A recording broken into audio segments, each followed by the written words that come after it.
मुल्क, धड़क, सिम्बा। मतलब मैं ये नहीं कह रही कि यही 3 फिल्में हैं। आप आशुतोष राणा को जानते हैं और आज हमारी मुलाकात उनसे हो रही है बहुत अरसे के बाद, एक अरसे के बाद।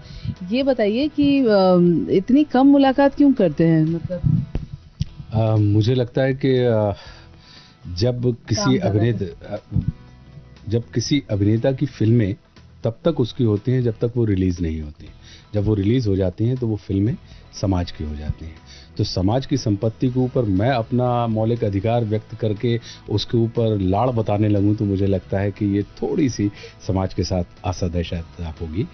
मैं इस बात का मुझे आनंद मिलता है कि इतनी कम मुलाकातों के बाद भी इतनी सारी प्रशंसा, इतनी सारी सराहना दर्शकों से मुझे मिल जाती है, आलोचकों से मिल जाती है, जो मीडिया पर्सन है उनसे मिल जाती है, फिल्म मेकर से मिल जाती है।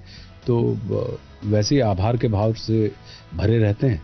तो एक संकोच होता है मन में कि यार अब ये किरदार तो दर्शक का था जो उनको पसंद आया और जिसको वो सराह रहे हैं या लाड़ दे रहे हैं या प्रशंसा कर रहे हैं। तो अब ये हमारा सौभाग्य है कि वो किरदार हमारे हिस्से में था। तो इसलिए अब इसको आप कमी कह लें, इसको आप संकोच कह लें, इसको जो भी कहना चाहें वो कह लें, लेकिन मेरा ये मानना है कि काम था ना, तो काम आपने देखा, आपने सराहा, वो जैसा भी लगा वो आपका था, आपकी चीज़ आपको हमने लौटा दी। किरदारों को मायने देना, कोई मतलब बहुत कम ऐसे लोग होते हैं जो किरदार को एक मायने देते हैं, एक पहचान बन जाता है वो किरदार। आशुतोष के लिए वो किरदार क्या होते हैं? देखिए, मैं ये मान के चलता हूँ कि एक्टर और कैरेक्टर जो होता है वो कंटेनर होता है और एक्टर जो होता है वो पदार्थ होता है, पात्र और पदार्थ।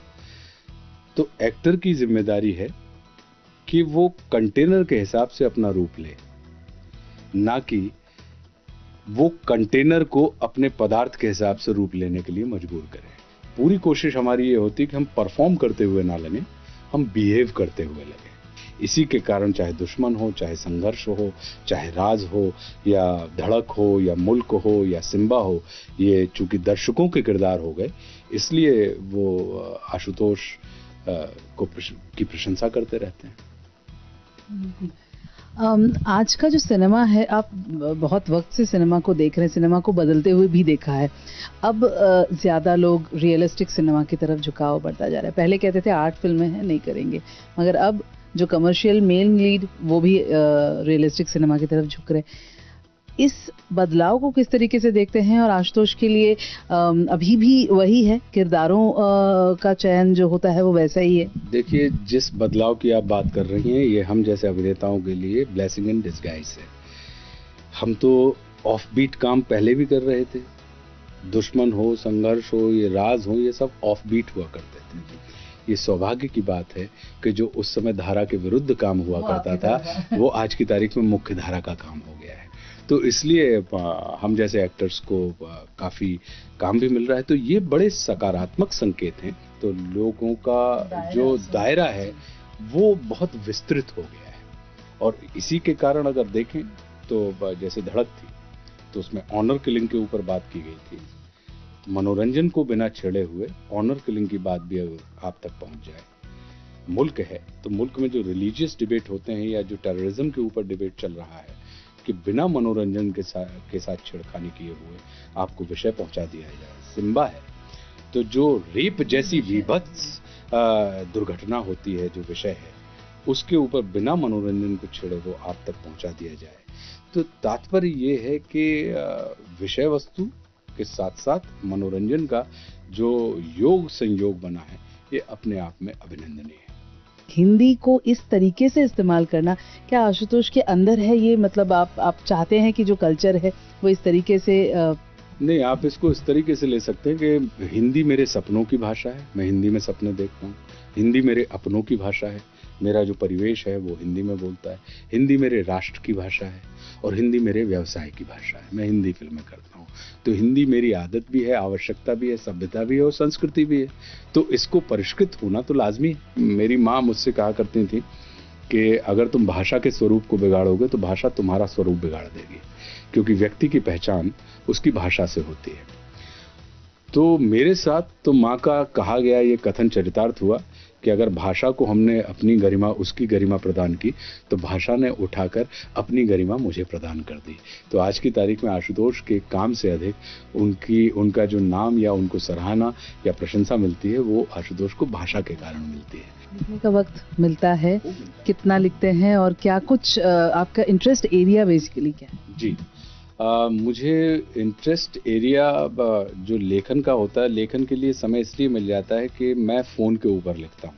फ़ोन आज की तारीख में चलता फिरता कंप्यूटर है, और जब आप ट्रैफिक बहुत होता है तो यात्रा में हो रहे होते हैं, तो घंटे सवा घंटे आपको जाने में, घंटे सवा घंटे आपको आने में मिल जाते हैं। जब आप प्लेन में होते हैं तो सोने की जगह या बाजू में गप लड़ाने की जगह आप उसमें लिख सकते हैं। आपको सोने के पहले पर्याप्त मात्रा में अपने लिए समय होता है।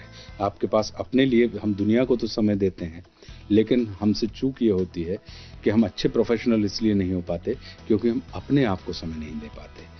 तो हम अपने आप को पर्याप्त समय देते हैं। तो इस नाते लिखने पढ़ने के लिए मैं ये नहीं करता कि फिल्म की शूटिंग के दौरान लिखने लगूं, क्योंकि फिर वो प्रोफेशनलिज्म नहीं है। मैं आपके समय में से समय नहीं लूंगा। मेरे पास जो समय है उसमें से मैं अपने इन तमाम शौकों की पूर्ति करता हूं। और मेरे जो इंटरेस्ट एरिया हैं, मैं व्यंग्य भी लिखता हूं, मैं कविताएं भी लिखता हूं, मैं आध्यात्मिक और जो हमारे पौराणिक कथाएं हैं उनके ऊपर भी नवीन दृष्टि से लिखता हूं। तो अभी जो हमारी एक किताब आई है मौन मुस्कान की मार, उसमें 27 व्यंग्य हैं जो समसामयिक घटनाओं के ऊपर आधारित हैं, जो आपको अपनी बात भी कह जाएंगे। व्यंग्य का मतलब ही होता है कि विकृत अंग को, समाज के विकृत अंग को समाज के सामने इस तरीके से कहना कि वास्तविकता भी पता लग जाए और समाज को बुरा भी ना लगे। उसको, उस विधा को साहित्य की भाषा में व्यंग्य कहा जाता है। तो व्यंग्य भी लिखता हूँ, साथ में अभी जो लिख रहा हूँ वो रामराज्य के ऊपर लिख रहा हूँ कि रामायण मेरी दृष्टि में, कि भाई रामायण तो जहाँ रामचंद्र जी जाते हैं कथा वहाँ चली जाती है, लेकिन अगर परमात्मा राम अगर अयोध्या से निकले तो उन 14 वर्षों में अयोध्या का क्या हुआ? तो मेरी दृष्टि उस अनछुए पहलू को छूने की दिशा में प्रयासरत है। या वो जो घटनाएं हमें रामायण में पढ़ने मिलती हैं तो वो क्या हुई होंगी कि अगर शूर्पणखा की नाक कटी है या कान कटे हैं तो क्या सचमुच में कटे होंगे? कहीं ऐसा तो नहीं कि कथा में उपमा के माध्यम से कोई बहुत बड़ी बात हमसे कही जाने वाली हो? क्यों? क्योंकि मेरा ये मानना है कि परमात्मा के संपर्क में आने वाली नकारात्मक चेतना भी सकारात्मक हो जाएगी, नेगेटिव एनर्जी भी पॉजिटिव हो जाएगी। तो ईश्वर के संपर्क में आके अगर आप ईश्वर नहीं हुए, ईश्वरत्व आपको नहीं मिला, अगर आपने अपनी वो तमाम आपके अंदर जितनी भी नेगेटिव चीजें थी, अगर उनसे आपका मतलब आप विकृत नहीं होंगे, ईश्वर के संपर्क में आने वाला व्यक्ति रूपवान हो जाएगा, तभी तो वो ईश्वर है। लेकिन हम कथा में पढ़ रहे हैं कि शूर्पणखा कुरूप हो गई, तो कैसे हुई? वो है क्या? उस कथा के पीछे भाव क्या था?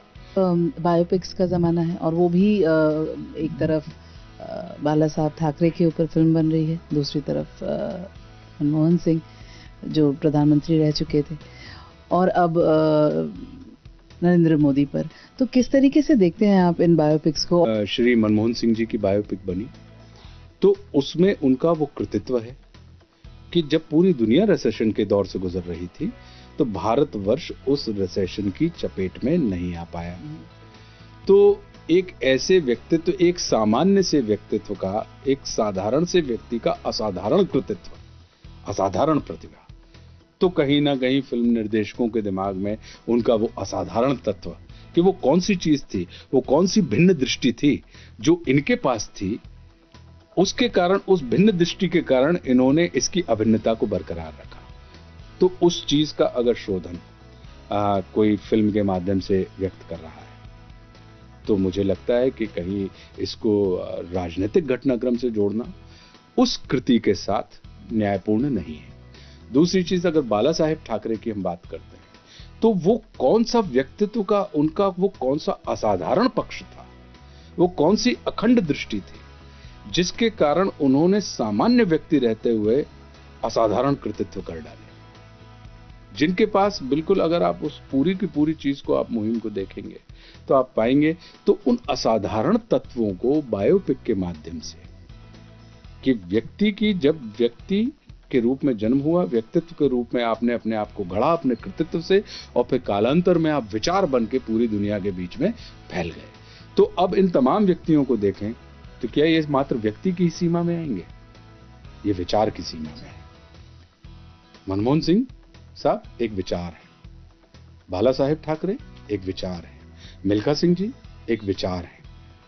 तो ये जब नहीं होनी तो इस पे मुझे लगता है कि इसको थोड़ा सा हमको और आपको हर चीज को पॉलिटिकल चश्मे से अगर हम देखने लगेंगे तो फिर इन व्यक्तियों के साथ, इन विचारों के साथ, क्योंकि ये तो सबके थे।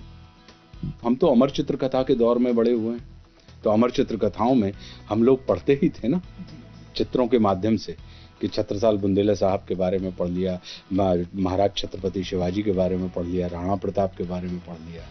तो ये जो तमाम चीजें हैं, तो अब इनको अगर हम राजनीतिक दृष्टि से देखने लगेंगे और इसके इंटरप्रिटेशन वैसे निकालेंगे कि ये तो इसलिए किया जा रहा है, वो कहीं उससे बहुत बड़े दायरे के लोग हैं, जो राजनीति उनके जीवन का हिस्सा हो सकती है, लेकिन वो उनका जीवन नहीं है। और फिल्में जो होती हैं वो जीवन के बारे में बताती हैं, हिस्सों के बारे में नहीं बताती। नसरुद्दीन शाह ने अभी अपनी एक सोच सामने रखी, जिस पर फिर से मैं कहूंगी कि शायद बहुत सारी बातें शुरू हो गई हैं। आपने उन्हें समर्थन दिया है उनकी बातों को लेकर, क्या कहेंगे कि क्या कहते हैं फ्रीडम ऑफ स्पीच हम बात करते हैं, क्या उनका कहना सही था, गलत था, या अगर उन्होंने कह भी दिया है तो इस पर क्या इतनी बातें जरूरी थी? मेरा ये मानना है कि आपको किसी के भी विचार से असहमत होने का पूर्ण अधिकार है, लेकिन असहमति और अशिष्टता दो अलग अलग चीजें होती हैं, और स्वतंत्रता और स्वच्छंदता दो अलग अलग चीजें होती हैं। तो हमको और आपको हमारे व्यवहार के माध्यम से ही पता लगेगा कि हम स्वतंत्र, कहीं ऐसा तो नहीं कि हम स्वतंत्रता के नाम पर स्वच्छंदता की पैरवी के आचरण को कर रहे हैं, या स्वच्छंदता के आचरण को प्रचारित करने के लिए हम स्वतंत्रता की चेहरे को सामने लेकर आ रहे हैं। तो मेरा ये मानना है कि आपको पूर्ण रूप से अपनी जो भी बात है, नहीं, अधिकार है, और असहमति का भी अधिकार है, लेकिन अशिष्टता अगर हम और आप करते हैं, क्योंकि स्वतंत्र व्यक्ति का प्रमुख गुण होता है शिष्टता। जो स्वतंत्र होते हैं वे उतना ही सम्मान सामने वाले का करते हैं जितना वे स्वयं का सम्मान करते हैं। ये है एबीपी न्यूज, आपको रखे आगे।